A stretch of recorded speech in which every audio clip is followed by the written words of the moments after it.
deep thought question here is, what is a childhood coping method that you unknowingly developed only to realize later in life that it wasn't normal? That's a great question. You know, my wife tells me all the time that I tend to hear criticism where there isn't any. And now sometimes I think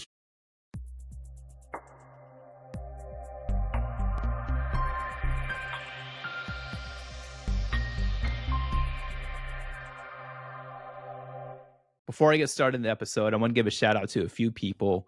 Thank you to Matt Lucio and Charlinda Scales for supporting the podcast and supporting me. I appreciate both of you so much. All right, now on to the quotes. We don't grow despite the storms. We grow because of the storms. Brad Thompson. Two more quotes. Alcohol will give you nights that you can't remember, but will never forget. Ed Latimore. Second quote by Ed Latimore. The heaviest weight at the gym is the front door. My guest on this episode of Passing the Torch is a best-selling author, professional heavyweight boxer, and competitive chess player. He is also a writer who focuses his writing on self-improvement and a practical approach to stoic philosophy. I recently read his book, Hard Lessons from the Hurt Business, Boxing and the Art of Life. It's a fantastic book and really puts life into perspective. The link for that is in the show notes. Definitely recommend checking out. All right, ladies and gentlemen, please welcome U.S. Army veteran, best-selling author, professional heavyweight boxer, lover of chess, ENTJ personality type, and fan of Bluey. Passing the Torch with Ed Latimore starts now. First and foremost, welcome to the show, and thank you for joining me, Ed. hey, thank you, man. You know the Bluey and the ENTJ thing, man. You did some research. uh, yeah, my I'm not a fan of Bluey myself. I never even heard of the show until a year ago. But son comes running in. I want to watch Bluey, and Yeah. I'm like, all right, man, let's watch a little Bluey, and then you got to go outside because his cartoons are fun. There's a whole host of these really cool cartoons that like no adult without children would ever know about, Yeah. but all the parents know. You know, Bluey, Daniel Tiger. Daniel the We Tiger, found yep. we found some old ones. Franklin the Turtle. He was watching this one dude Blippy for a while, but we're trying to like move him away from Blippy because like it's just stimulating content that doesn't really teach anything. But yeah. And the Myers-Briggs personality thing, I hadn't mentioned that in a long time, I think, unless it's floating around somewhere in one of my bios out there. No, I'm not sure. I either read it. We'll get into all that stuff on how I found that out. But before we dive into that and your book, I just want to ask you, why is life great right now? Man, because I'm alive. I guess I'm just happy every day, man. It could be a lot worse. It could be a lot better, but it's as good as it's ever been, as far as I'm concerned. I got, uh, I'm a really happy father, man. Every day that is just a really cool thing. I used to think when people were saying that, they were like, kind of full of it, trying to kind of exaggerate. But no, every day is really fun. I mean, especially now that he's like an interactive human. You know, when he was a little newborn, it wasn't. Yeah. It was more like sleep torture. but yeah, now, man, it's a great day. So every day is that I have very clear goals and tasks. That always helps me. You know, I do well in chaos, without direction or with direction or with a goal. I do fine in all those scenarios, but I prefer knowing exactly what I'm working towards and having that be my North Star. And when I have that, then I know that then everything else kind of flows behind it. And I guess the last part is that I really figured out. I mean, this has been like a 2-year, realistically 3-year process, but like we were saying, talking earlier about the podcast thing, that I haven't started yet, but I've been making videos for YouTube and really figured out, what works for YouTube and how to do that is I've got a whole kind of direction for all my content. So it all works together, and it allows me to focus on what I'm very good at, which is teaching people and delivering these ideas and insights without having to peel off from one or the other. So those are like the big things today that I'm happy about. Happy that my training continues to go well, and I continue to learn Yeah. things about how to get in shape, stay that way, especially at 40. Though I really don't feel old. I mean, everyone says 40, you slow down. I'm like, man, I don't You know. look Speak for great. yourself. I was just fighting, so I don't. Yeah, I don't know. congrats on the recent return to the boxing ring. I saw that. Yeah, it was an experience. Yeah. Fight, look, fighting is everyone's get the cool thing about coming back now compared to when I was training then is there's like when I was training then there's like all this pressure and I'm fine with the pressure, but like you don't want to make mistakes. You just kind of go along with the things that are being told to you. And you don't really step outside the box too much because these people know best, right? Well, the cool thing about coming back is like no one really expects anything of somebody who's been off for almost 9 years and is now has a 4 in the tens place of their age. So I had a lot more freedom mentally to experiment with things that I thought would work and really break down and understand things in terms of my training and my recovery, my approach to stuff. And I can tell you it's paid dividends. Like it just you got to trust yourself sometimes. And I'm having fun. I have no idea how far it'll go or what'll come of it, but I know right now that I am easily at the very least I'm more knowledgeable, and I think that reflects itself in my physical conditioning and the way I'm performing in the ring. No, yeah, thanks. And I love that you said the mathematician, the math lover, and you came out and you said, there's a 4 in the 10th place of age. I've never heard age referred to that Yeah. way. And I love the fact that, this is very early in the recording of the episode, but we've been talking for 45 minutes before we, just started diving into the episode. So this is, I'm loving this. In the intro, I talked about your ENTJ. The reason I brought that up is I don't know where I heard that, but I've listened to you on multiple podcasts, and it's interesting because like your name seems to pop up in all these different aspects of my life, podcasts that I follow or books that I read, and or even uh famous authors that I follow, like whether it's you by name or something you said specifically constantly comes up. The heaviest weight at the gym is the front door. I've seen that quote pop up in a lot of places, specifically by James Clear. He's mentioned it in podcasts multiple times in interviews. He wrote about you in Atomic Habits, but which is a highly successful. Very like book, yeah. And look, man, kudos to guys like James Clear because it would have been very easy for him to just take the words and not give me any credit whatsoever. Been very easy. He didn't have to do that. But he did. And not only did he give me credit for the things I've said, there's an idea in the book that he gives me credit for. And that really it's one of those things that like you can't measure the impact it has, but it has had an impact clearly on people finding me, on people being interested in what I have to say, people following my content. I had people write me who I haven't heard from in years. Like we're talking like high school. I'm 40, so over 20 years saying, "Oh man, I just saw you in Atomic Habits." And that's a really cool experience, man. He didn't have to do that. And when he quotes me, he doesn't have to give me credit, but he continues to. It's a stand-up guy. Yeah.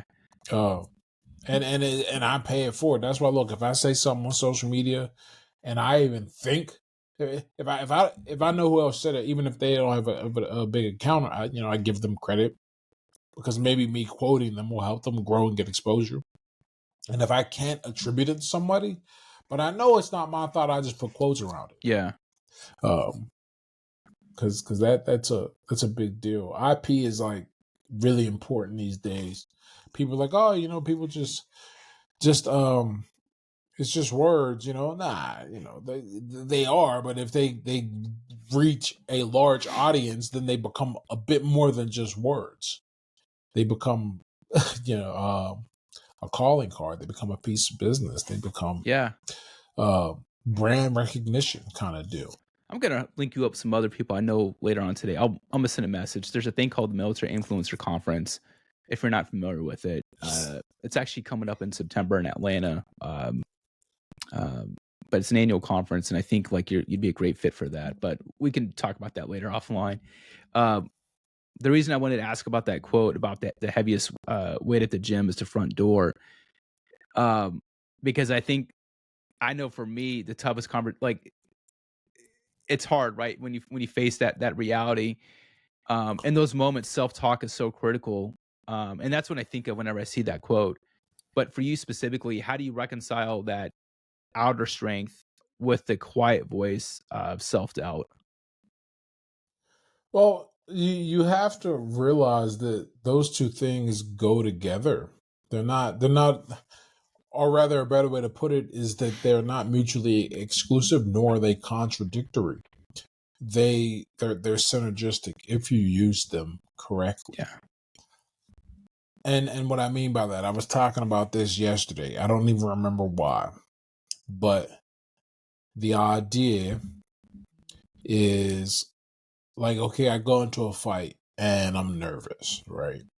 I never say I'm not nervous, but people look at nerves differently. I look at it as a sign, as a signal. So I know this is in the background, but I'm going to use it to fuel my confidence. I have chosen to interpret that signal as just a sign that I have something to prepare for, something to get ready for.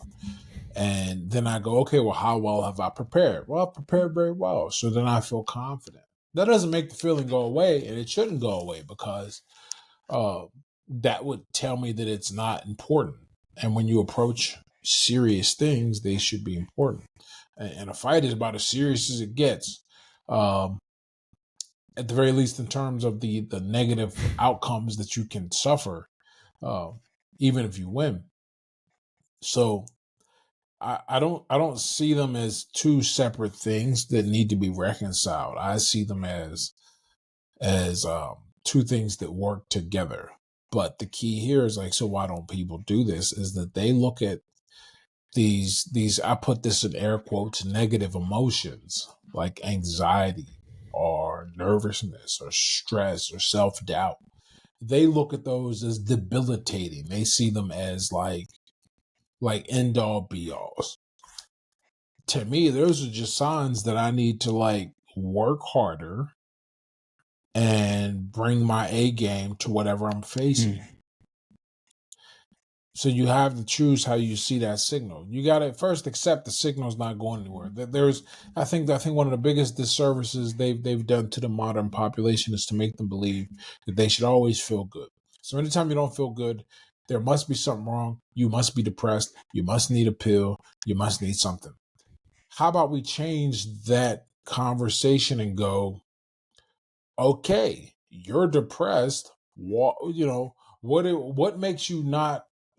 Does that keep you from taking action?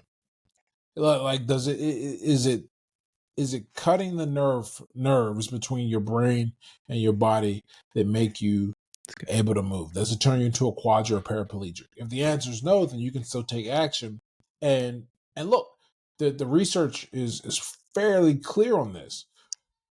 In terms of depression, for example, that the strongest, or at least the one that produces the most potent positive outcome in depression, the strongest medicine is movement, exercise, dancing specifically, but that's neither here nor there. But the idea is that that's stronger than any drugs we have, and it's been shown in multiple studies. So perhaps it is not what we think it is. We live in this incredibly easy, sedentary modern world, and if we see that movement and exercise counter depression so powerfully, perhaps we should make this link and go, maybe it's a result of us not confronting and not taking action. Not that it stops us from taking action. It's that it's not the cause of us taking action. It's the result of us not taking action on things. Man, I love that thought. I recently watched you and listened to you on Ryan Hawk's podcast both times. To my knowledge, you've done 2 episodes, and like I said, I've listened and watched to both of those. With your most recent appearance, actually, as soon as I listened to it, I immediately purchased a book right after, and then I read it probably within 2, maybe 3 days, and it was just Nice. yeah. Writing a book is an incredibly okay. I don't want to put this in like the wrong perspective. Writing a book is the easiest part of the whole publishing process, but it is still a fairly stressful endeavor. Even if I'm just doing something like writing about my life, where it's like, okay, it's all here, but it's like, how do we organize it? How do we tell the stories? What are the themes, etc.? Okay. But when I hear people tell me that they finish the book quickly, that lets me know I took care of the one thing that I have control over, which is I told a good story. Yeah. And I wrote well, because I continue to hear this, which means, okay, the book is going to do well. At least I feel it'll do well. Maybe it won't hit a bestseller list this year, but it'll be there one day. I mean, I love the cover too. I mean, the cover stands out in a good way. I mean, the people that you have that are given the the reviews on the back, and even throughout the book, I highlighted a bunch of things. Some that's just the first page, but anyway, there's notes I took on the book. And then going back to that podcast with Ryan Hawk, one of the things you mentioned was, I think this ties into, things you discussed in the book, was you mentioned that respect and being liked are often confused, but fundamentally different. How did learning to value respect over being liked reshape your relationships and choices? Well, so we all want to be like recognized. Yeah. That is one of I think one of the fundamental human desires. We all want to be recognized. Maybe not, the degree of which we're recognized doesn't matter, but we want people to acknowledge that we exist and that we impact our environment in some way. I don't think anyone would argue that. The problem is that, not all attention is good attention. Not all acknowledgement is good acknowledgement. But when you're not used to getting it, it's difficult for you to distinguish between the two. So, or say between the two, to distinguish between whether it's good or bad is a better way to put it, because there's varying degrees along that. It's a spectrum, not a dichotomy. So, for me, for a lot of my younger years, I didn't realize this largely until after I got sober and I had some time to think and reflect. But for me, in my younger years, a lot of it was about the attention. I felt lonely and rejected, and I wanted to not feel lonely, and I wanted approval. And an easy way to get that was just to do things that make people like you. Turns out the thing for my day and age and time was drinking. And with my personality, I mean, I could have just as easily been born with the wiring to where that was gang activity or something. Who knows? All right. But when you behave that way, all you get is some attention, and it is shallow and short lived, but it's better than nothing. But it's not respect. Respect is when people, they really want to. They're pretty much saying, your character and the way you conduct yourself is worth me putting my character and making a bet on that. Whether that can be as insignificant as them bringing you around the family function, like letting you meet one of their family members, someone they think highly of, you know. Well, that's not insignificant, I guess. That's very significant. But like, I guess it can range from them like letting you like meet and interact with their family, to putting a good word in for you at a job or something like that. All types of opportunities open up when someone respects you. Here's the kicker: those two things, you're not always going to be liked if people respect you, and you're not always going to be respected. I definitely know this one: you're not always going to be respected if people like you. So you have to decide which one you can live without. And there comes a point where if you're serious about your life in any way, shape, or form, you eventually realize that respect is far superior to being liked. Um, like it just does more. It does more, and it demands more from you. But what it demands from you, you get back in return. It's an investment. Being liked is going to demand some stuff from you too. But when you behave in a way where you're not being liked, you're going to, when you behave in a way to become more liked, that often will translate into actions that make you less respectable. So you got to make a decision. Is it going to be the respect, or is it going to be liked? And everyone has to make that decision at some point. Well, that's really good. Thanks for that perspective. It actually kind of leads into, I think it ties into a quote that you say very early in the book, by Jean Racine, who once said, "Life is a comedy to those who think, a tragedy to those who feel." Just growing up in your environment that you did, how did you balance the pain of what you were experiencing with the mindset of, eventually rising above it? Well, I just didn't, I would like to think that I had like a grand plan or anything like that, but I didn't. All I wanted to do was not suffer, Yeah. right? So I take actions that put me on a path to suffer less. And a lot of those early actions motivated uh motivated a lot of the things that would have significant outcomes on my life, have a significant impact on the outcomes of my life, I should say. Everything from changing high schools early to even boxing. Um, that was all about, let me stop feeling like trash. Let me stop being around this environment that makes me feel that way. But it can also lead to some really negative choices too. A large reason why I fell in with alcohol was because I was trying to escape those feelings of rejection and loneliness, Yeah. right? So having something to run from is really important. Like that typically will cause you to take action, because if there's one thing humans are going to do, it's avoid pain. And if you can figure out how you're going to get around some pain where it's not going to cost you too much, that's usually a good thing. But at some point, you also have to activate the other thing we do, which is, you want to seek pleasure or seek some type of fulfillment.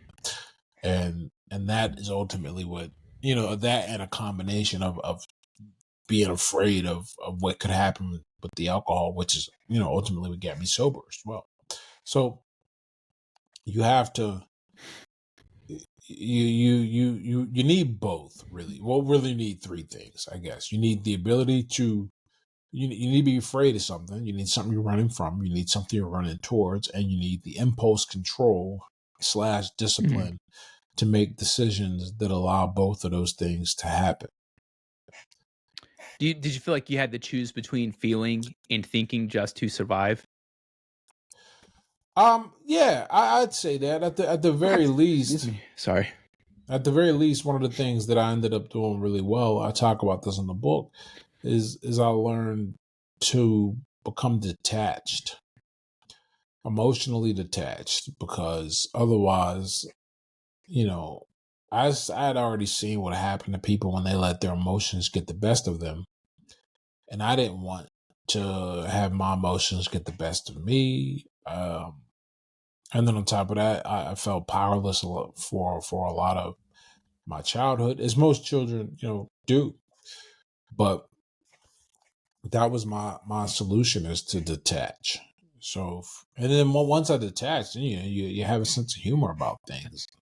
You laugh at them, because what else are you going to do? Cry at them? Well, yeah, the other quote that's kind of a corollary to that, life is a comedy for those who think, and a tragedy for those who feel, is, you can either laugh a little or cry a lot. You get to choose your response. Tragedy and comedy are like the same thing. It just depends on how we uh, convey or interpret the events. But the fundamentals of what makes something funny is the same as what makes something sad. Which is why, like, a lot of jokes, like some of the best ones, are kind of offensive, because they're they're pointing out a poor quality about something, or they're telling a tragic story in a way that's palatable. Like, we can go, okay, we can deal with this because we're laughing about it. He figured out a way to make it a comedy rather than make it a tragedy. So, what would be your advice if someone came up to you and says, "What's your advice to someone today who feels they are a victim of their environment?" You change your environment. Any means necessary. I used to look. When I would talk to people going through addiction or whatever, you there is this tendency for people to give advice that everybody can use, and it's easy to do. Well, if it was easy, they'd have figured it out already, and they wouldn't be having these problems. The hard advice, that's what people need to hear. And if someone feels like they're a victim of their environment, I would say, well, the first thing I would say is, are you sure it's the environment? It might be you, because if you change environments and you got the same problems, we know it ain't the environment. And a lot of times people do create their environment. Yeah. That 100%. But let's assume that they're not, and they've done everything they could. Well, now you got to change your environment. One of the things they talk about in sobriety is, you're going to lose some friends, because some things just don't go together. You can't be. Let's say we were talking about fight gyms earlier. You know, if you come to the fight gym, but you want to do dance, that's, ain't nothing wrong with dance. You're just in the wrong place. You got to change your environment. All right. Likewise, if I go into a dance studio and I'm trying to square up, they're gonna be like, what's wrong with you? Like, so, like, you got to figure out what place is going to work for what you want out of your life. Once you decide you want something, you're committed to that. You then figure out, what do I got to change? And if it comes down to the environment, that's what you have to do. But again, I preface that with, you got to make sure it is the last thing you worry about is the environment, not the first. But because once you make all the necessary kind of mental changes, and you start behaving in a certain way, the last vestiges of your old environment, they're gonna fall off anyway. You just won't fit in. It'd be like if me and my buddies all hang out and get high, and all of a sudden I come back and I'm like, hey guys, guess what? I joined the police force. They'd be like, whoa, what the like you, good for you, but you can't hang out here no more. Kind of deal, right? That's what. Or if you do, then the police force is gonna be like, let's have a talk, kind of deal. So the idea is that typically when you make changes, your environment does change, but on those chances that it does not, then you have to do that last part. You got to change everything.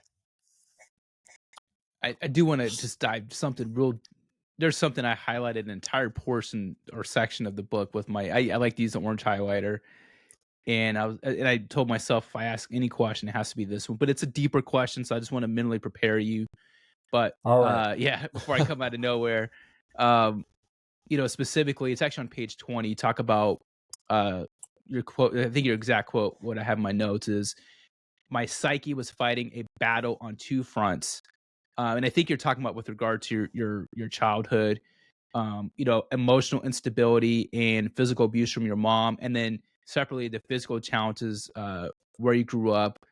And it ties it like it makes me think of there's basically breaks down to there's psychological bullying and physical bullying. You also mentioned that hurtful things said and done to me in my childhood still cause me pain and sadness. So my kind of deep thought question here is, what is a childhood coping method that you unknowingly developed only to realize later in life that it wasn't normal? Um, that's a great question. My wife tells me all the time that I tend to hear criticism where there isn't any. And now sometimes I think she might be gaslighting me, but other times she might be telling the truth. But where what that goes into is you're always on guard in that type of environment. And then you get out and you realize you ain't always got to be on guard, man. Like it's it's crazy. I usually use this next example to describe other things, particularly what a life of ease looks like, but it also works for a life like mine.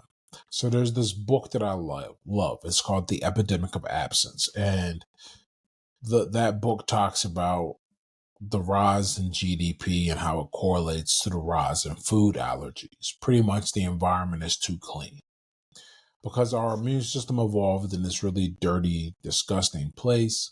Now that it's super clean, it didn't go to sleep. It just decided to attack things that look like what it's supposed to go after, which is why we have so many food allergies and environmental allergies too. Because ain't no way we evolved and everybody had hay fever. Like, it's just not, that ain't making sense to me. All right. So, in effect, the immune system, the attack dog, the guard system of the body is used to always being on guard. But now that it doesn't, it starts to attack things that are harmless. Psychologically, it's the same idea here. Turns out there's like a phrase for this. It's called hypervigilance. When a developing brain is constantly under stress, or even other brains too. I mean, like PTSD. One of the symptoms of PTSD is hypervigilance. But when your amygdala is constantly receiving signals that there is danger, danger, danger, eventually that like becomes your new baseline, and you start seeing danger in places where there probably isn't. You start seeing threats where there are none, because to you that's how you stay safe. I made a video about this idea that, like, being street smart seems really cool, but you got to understand what you got to go through to become street smart and how that affects every other part of your life. It doesn't exist in a vacuum. It's not something like if a person's naive, if you that's a sign that they haven't gone through anything rough and crazy and traumatizing, and that's not a bad thing. On the flip side, if a person is super street smart and savvy and is always looking for angles and sniffing it out, but they're not trying to like pull off an angle, but sometimes they are. That means that they've been over a lot, man, in a lot of different ways. And so that coping mechanism, being able to read people and predict behaviors and kind of move before somebody moves on you, that was a coping mechanism. Now it can be a little much. Yeah. and it's definitely not normal. You talk to most people, most people don't have that. You only get that after something bad happens anyway. Yeah. There's a point in your book where you talk about a time in your life where your friend Eli's dad would drive you home every night. You, as an adult male now, and and husband and father, as you reflect back on that time, what do you see as those pivotal lessons learned? Man, first off, that's bold, man. Because I'll tell you what. I mean, I say it because of being somewhat funny. Like my son had a friend in the projects, and I had to drive him home every night. Man, that motherfucker be taking a bus probably. I'm not going to the projects, but I know the projects. He's just, but no, no. In all seriousness, look, man. Part of being an adult is like realizing that perhaps you ain't got to say it, you just got to act on it. And they never said anything negative or degrading or anything like that to me about how I grew up or how I lived. They just, took me in as kind of probably kind of like one of them wild animals you bring in and you try and domesticate it, but you're patient with it. Like you get you got your dog from a breeder and it comes in and starts biting everybody, you'd be like, this thing got to go. But if you rescued it, you'd be like, you probably got a little more temperament, a little more patience, because look, man, somebody probably messed that dog up, and you're gonna do what you can to help that dog be okay, as long as it doesn't do something too crazy. That is kind of how I uh humorously describe it, but really I just learned that sometimes the best way to make a difference in somebody's life is just to be in their life. uh you don't have to do much else. I mean, you can if you want, but sometimes all people need to see is another example of how it can be done or be treated a different way, and not have the alarms go off. Like I think I say in the book, like, that was the first time in my young life where I felt I could just be a kid, man. Like nothing else. I could just be a kid, and that was a great time. Thanks for sharing that. I was really interested in just hearing more about that. A common theme it seemed like throughout the book was just the just mastering the basics, and I think you've kind of someone mentioned that throughout this episode thus far. You could talk about a lot about mastering, whether it's you would study for math, or about mastering the boring basics, both in boxing and in life. I'd be curious to know, like, what's your thoughts in an age of constant and instant gratification and dopamine overload? How can people build a tolerance for monotony? Because I think about you, where you're in your hotel room and you're just studying math just because you're trying to learn that, but it's those small habits that build bigger and better things. um you want a practical way to do it, read physical books. Yeah. Physical books will wipe out, they'll train you to do to keep your attention on something and absorb it, and then take notes by hand. Like you almost have to become a Luddite. Like you have to reject technology if you want to, at least temporarily, and schedule times. I still take notes by hand, I do too, still actually. read physical I do, books. yeah. Sorry to interject, but that's exactly what I do. Is there's a book that I have that whenever I read a book, I'll highlight every book that I read, and I like to use an orange highlighter. I'll then take the notes from that book and I'll handwrite them in my notebook, and it's just my process, and it's just how I prepare for interviews, and it's just how, and I still go back and reflect. Like there's quotes from your book that I wrote down in my book that and that book is my personal notebook is something I carry around with me a lot. So it's just the Yeah, like me too. It's like, in fact, I got it right here where I'm always nice. pen stuck in it, where I'm taking notes. It it just the technology makes everything easier and faster, but it's also full of all these distractions. And I think there is a lot of value in a process that is somewhat difficult and less efficient, um, because that's the only way you keep yourself, if that's what you want. Think of it this way: it's just like working out, something real basic people can get. If you want to lose 10 pounds, there's the fast way, and then there's the stable way. And then there's the realization that you don't really want to lose 10 pounds. You want to lose 10 pounds of body fat. And that the only way to do that is real sustainable hard work, and there'll probably be inefficiencies in there, but like one thing is clear is that if you try and do it the fastest way possible, you will lose muscle and fat, and it won't even be in the most efficient manner anyway. You'll just be getting sickly.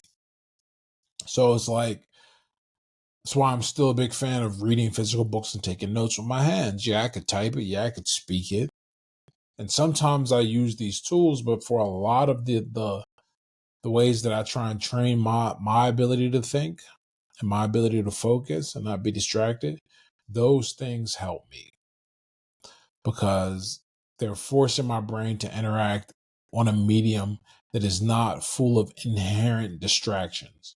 Like I got a bunch of windows, bunch of tabs open right now. I figured out about a year ago that like just closing the tabs helps me focus. So people who haven't figured that out yet, and that's a lot of people, man, oh man, imagine what they're going What's through. open right now? What tabs do you have open under your browser?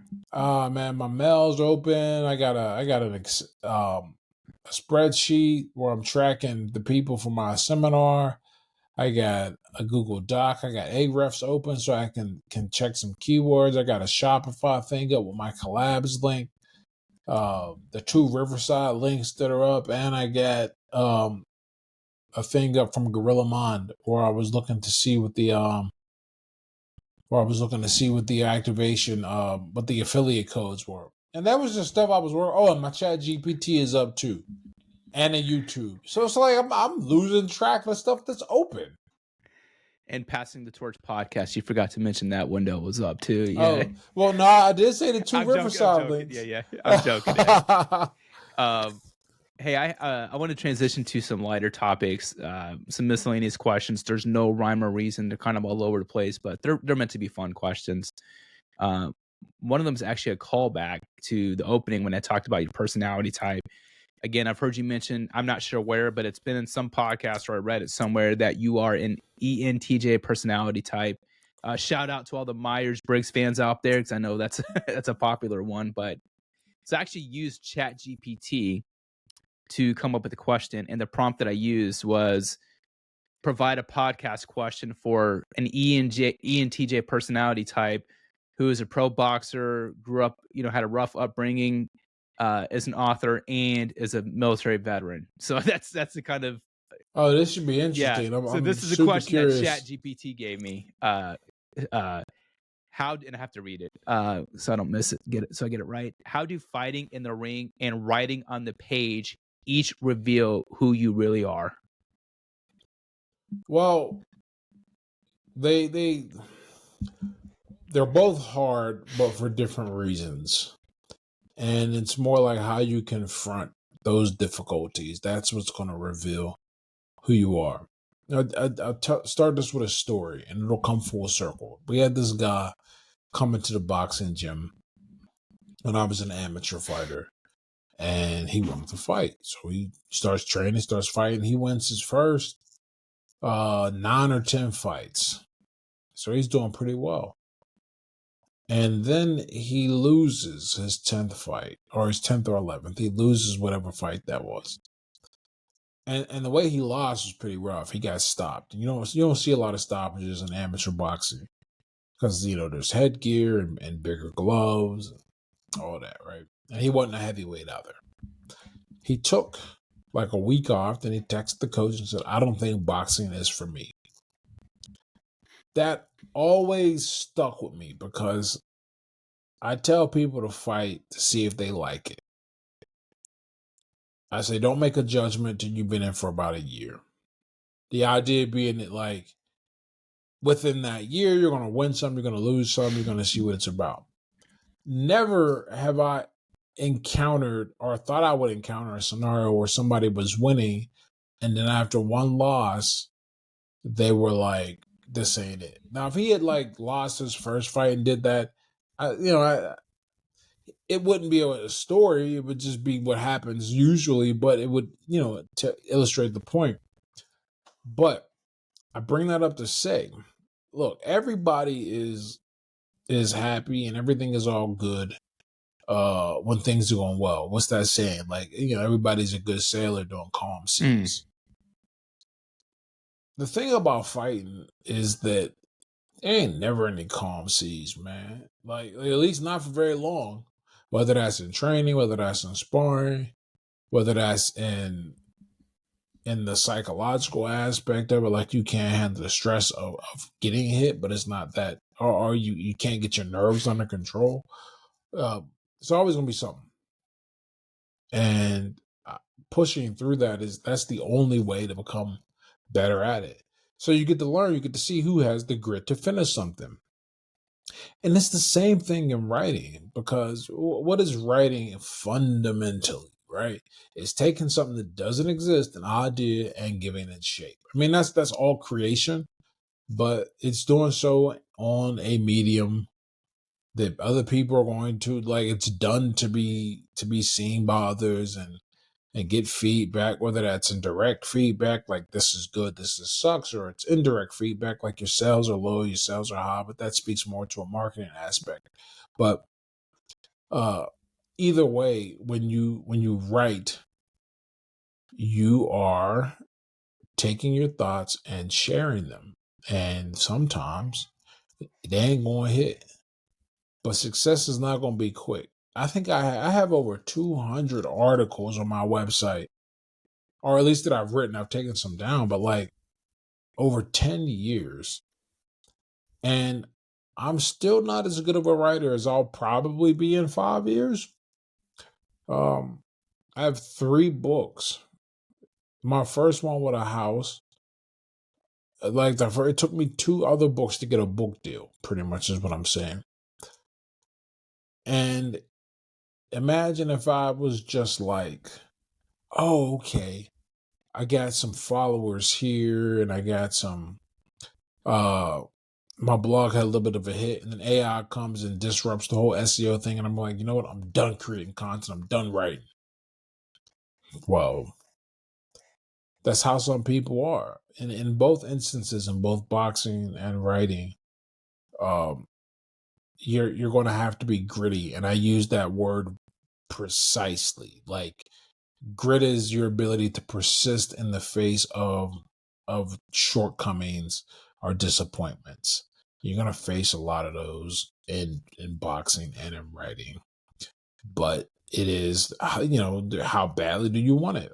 Half of this game is just surviving. Like it really is. Like, if you just keep showing up, eventually a lot of other people ain't. Like, that's it. And then the other half is like, putting the work in and getting better. And then it's only after like people put the work in to get better and everyone else is falling off, then you're in competition. But most people don't even get to competition. And especially for giving up on amateur after 10 fights, because it doesn't go on your professional record. Yeah. Right. It's the craziest thing to me. And I would think that with, 9 or 10 straight wins on amateur, I mean, there's people that, who knows? But hey, speaking of writing, what comes to mind when hearing economy of word choice? Making, saying the most you can with as few words as possible, and then even fewer if you can get away with it. It's good. Yeah, because like every I'm a big fan on that type of efficiency. But here's the key about economy in this sense. It's harder to make something shorter than it is to make it longer. Like, to get your idea across in fewer words is more difficult than it is to do it with more words. So we tend to think that, okay, more words must mean more work. No. Fewer words means more work, because word economy is it's something people struggle with. Something I struggle with. I'm always trying to get better at it, and I think I'm like not bad at it. No, it's good. I know you've talked about Twitter and stuff before. And I've heard you mention economy word choice before, so that's why I wanted to bring that up. Here's another rapid fire, random miscellaneous question. We know your professional record in boxing, but fighting on the playground, what was your unofficial record in terms of the playground fights? Oh man, I don't know. I've been waxed before, man. I don't know. I yeah, I couldn't tell you. What I know is I remember some beatings and others I don't. Yeah. I remember, two in my memory stand out really powerfully. One is when my mom got tired of me being picked on at this summer camp, so we went and we lined up and we fought every dude that was picking on me. And by the third one, they just were like, "All right, cool, you got respect." It was just straight 1-on-ones. And that was it. And then there was the other kid I fought in middle school. I tell that story in the book. Kid would like he was bigger than me. And he walled me pretty good. Like I was swole up in the face. Yeah, that's good. Just wrapping up with a couple questions. If there was a movie made about your life, and I feel like this is a very real possibility, what actor would play you? And if you can't think of anyone, I have a recommendation. Man, look, I wish I could get a young Denzel. I have something just as good. If you don't have, go ahead, finish the thought, please. That would be just as good, but then it's either young Denzel, if he was still alive, Chadwick Boseman. Oh yeah. Or I feel like, the first thing that comes to mind is like Michael B. Jordan, but like I don't know, man. I don't feel like he played me well. I got someone perfect for you. Who? I got to set it up first. So when I've listened to you on podcasts, your voice sounds identical to someone else, and I couldn't pinpoint it. And then I was watching clips of just The Wire on YouTube recently, and you sound like Idris Elba, Stringer Bell from the show. I have heard and then this. Even right now with the glasses and your face, it's kind of, and the way that you speak, it's Idris Elba, man. It's so. I have heard this. Yeah. Like because it's one of those things where like I don't see and I didn't think about it until we started the episode and I saw the glasses. I was like, I'm talking to Stringer Bell right now. I've heard this numerous times from different people. So I think somebody actually was like, "Yo, that's Stringer Bell, yo." I was like, "Come, I don't even know you." What's the count? They're like, yeah. Oh man, I love a good Wire reference. That you speaking to my heart right now. That's Ed. Where's Wallace? Where's Wallace? Ed? Where's Wallace? No, it's man. As soon as you jumped on camera, I was like, "That's it right there." I've heard that a few times. Yeah, you got to tell your wife that after. Hey, someone else just said Idris Elba. Like, you know where she'll know him from? She'll know him from The Wire, where he had the cameo as The Wire. Not The Wire.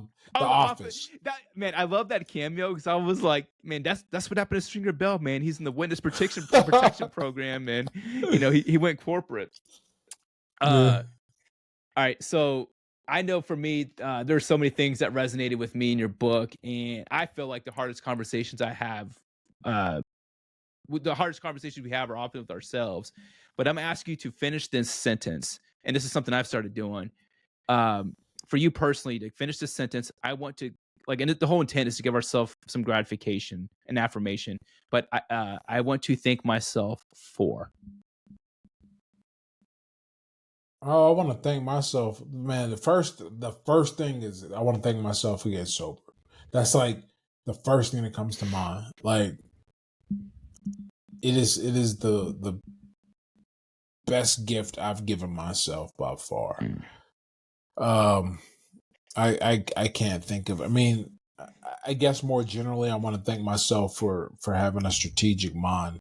A lot of decisions I've made, especially over the past 10 15 years, they have all been with the future in mind, and not what's going to be good now. Like a lot of things I've done have all been thinking about the time, and I continue to think that way. Like in my head, I'm gonna live till I'm at least 100. So hopefully, I continue to make decisions that when I turn 50, I'll be like, man, I'm so happy I started that podcast at 40, kind of deal.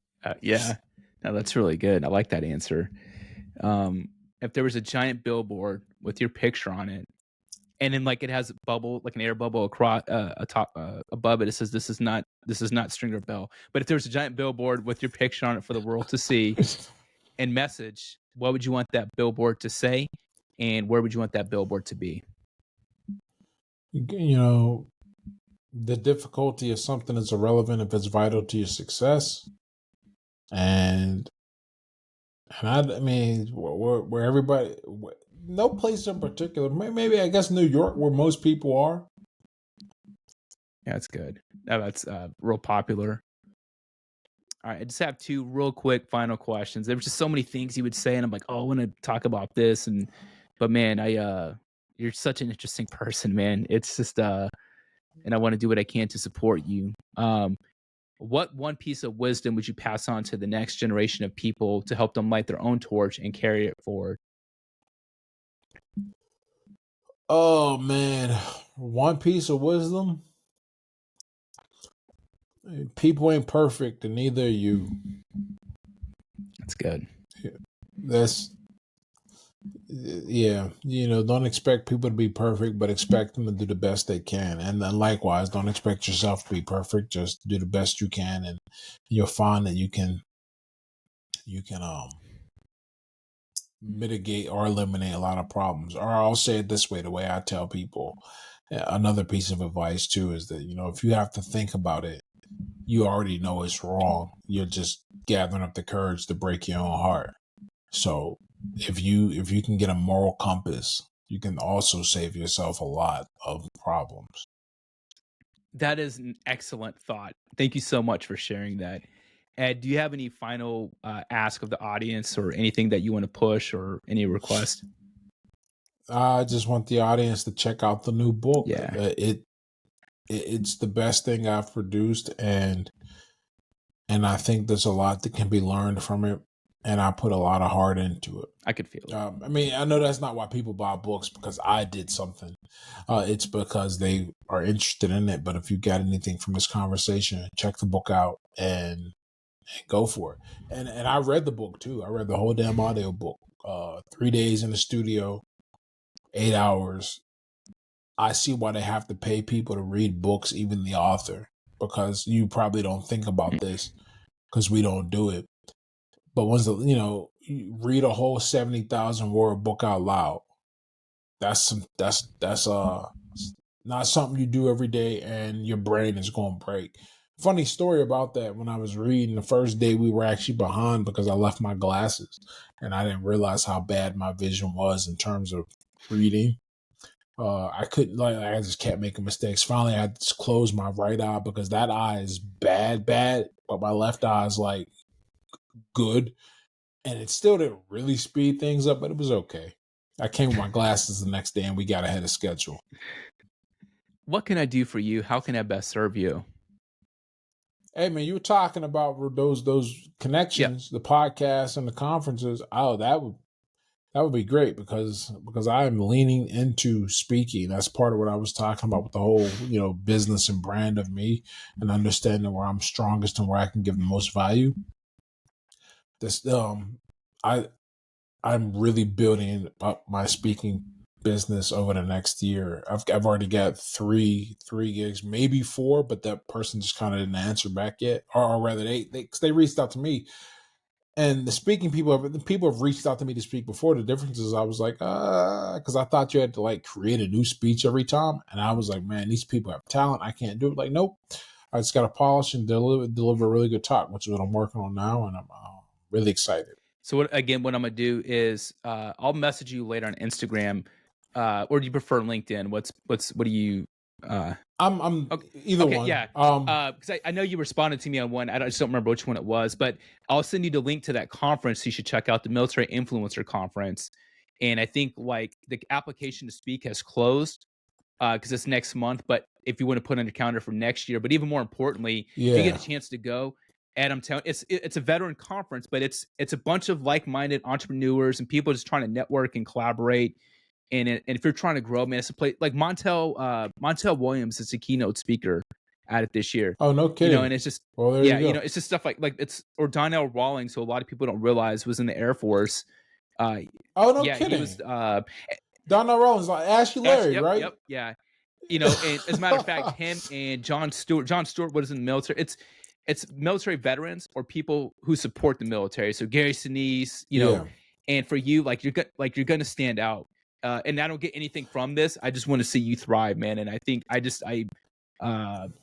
see it, man. It's like, Well, I really appreciate that. I'll make sure I follow up with you because I know people get busy and all. But yeah, I'll be looking forward to that, man.